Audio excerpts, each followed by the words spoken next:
Well, welcome, ladies and gentlemen. Thank you for attending this meeting with the very distinguished Mark Francois, Member of Parliament for Rayleigh.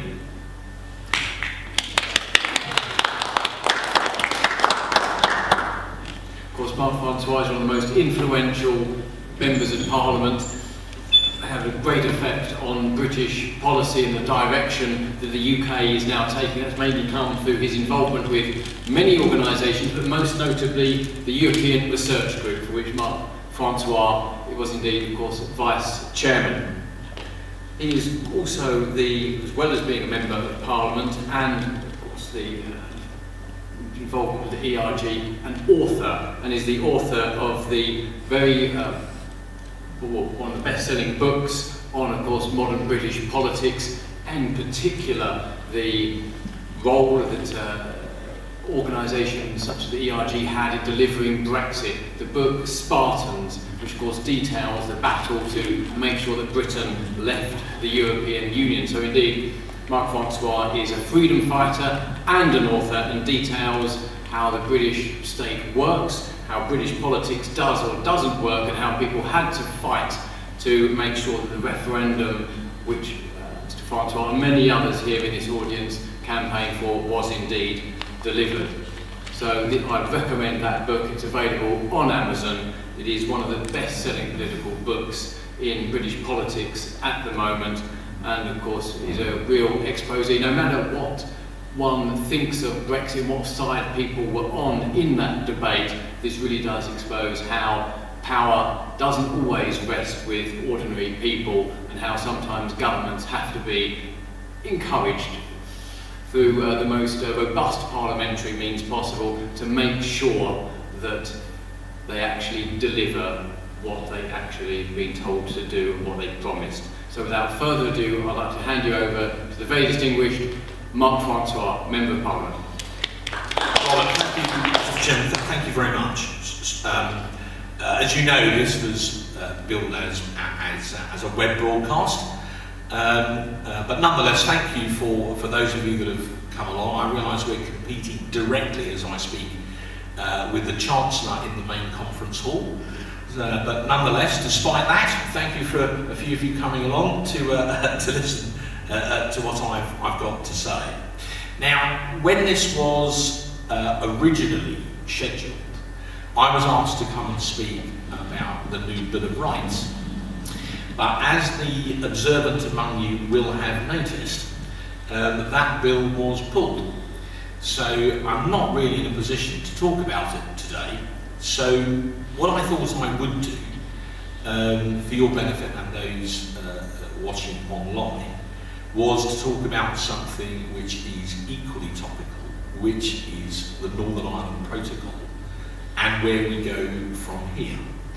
So I thought the best way of doing that would be just to reprise a little bit of the history of how we got to the protocol, and then why I and many others believe something must be done about it, and then what I believe is probably the best possible course of action. Now, if you want a comprehensive history of how we ended up with the protocol, I will humbly echo the very kind words of the Chairman. It's all in Spartan Victory, still available on Amazon, and that lays out the history of this in detail. But to summarise, the original withdrawal agreement, which I and my 27 other Conservative colleagues fought against because we believed it had the effect ultimately of keeping us within the European Union rather than taking us out, for reasons I go into in detail in the book. But arguably the most controversial part of the whole of the withdrawal agreement was what came to be known as the backstop. And that, in effect, meant taking us into a customs union.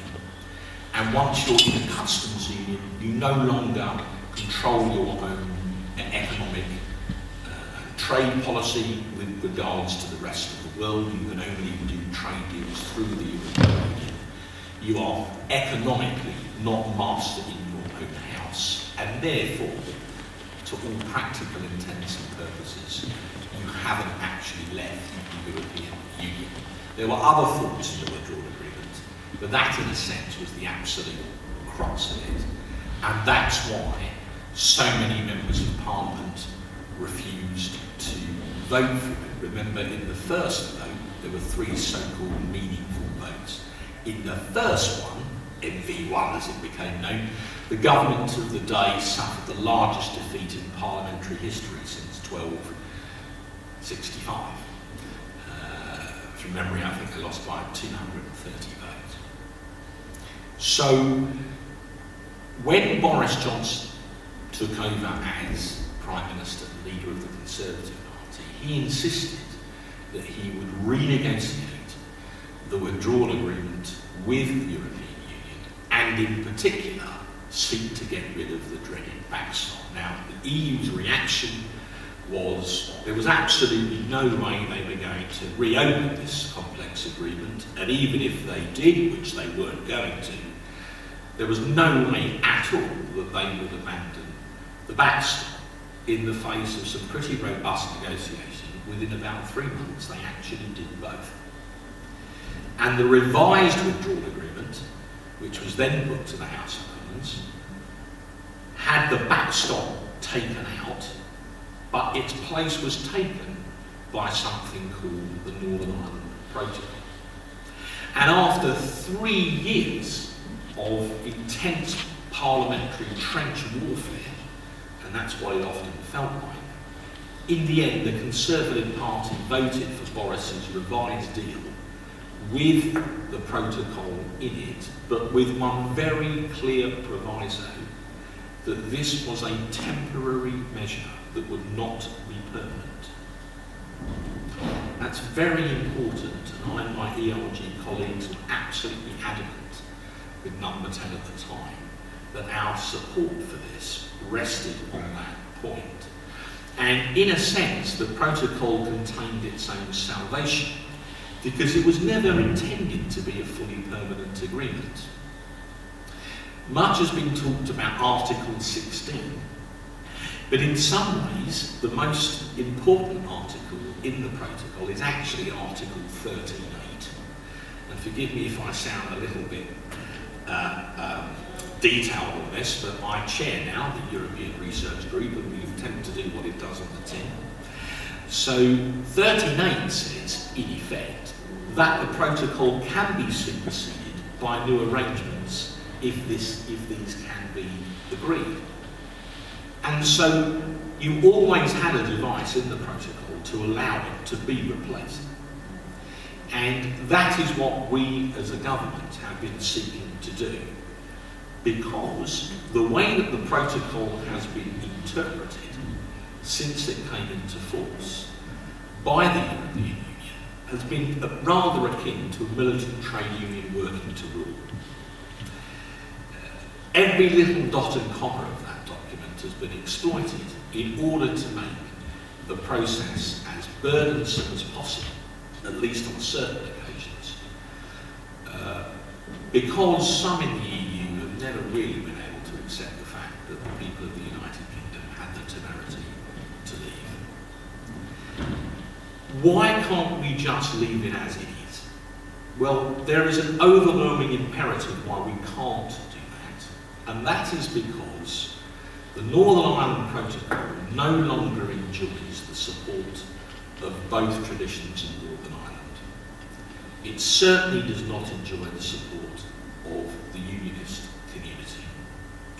And peace in Northern Ireland, which we all want to see continue. No one that I know in the House of Commons of any political party wants to see a return to violence in Northern Ireland.